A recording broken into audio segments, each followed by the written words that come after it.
આ વખત છે અમારી તૈયારી, મતદાનમાં કરીશું મોટી ભાગીદારી, અમે છીએ ભારતની નારી। પ્રયત્ન કરો જ્યાં જ્યાં છૂટે નહીં એક પણ મતદાતા। ચાલો આપણે ભેગા મળી સાથે મતદાન કરીએ। રાષ્ટ્રની ઉન્નતિ માટે અવશ્ય મતદાન કરીએ। ભારતની સંસ્કૃતિના સંરક્ષણ માટે મતદાન કરીએ।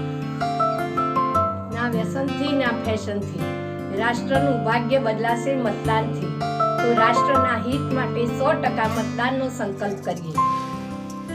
આપનો એક મત રાષ્ટ્રની ઉન્નતિ માટે, આપનો એક મત ભારતીય સંસ્કૃતિના સંરક્ષણ માટે, આપનો એક મત ભારતની એકતા અને અખંડિતતા માટે। મતદાન માત્ર કરવા ખાતર જ નહીં પણ રાષ્ટ્રના નિર્માણ માટે કરીએ। આવો આપણે સૌ કૃત સંકલ્પ બની રાષ્ટ્રની સેવા માટે 100% મતદાન કરીએ। મતદાન તારીખ 7/5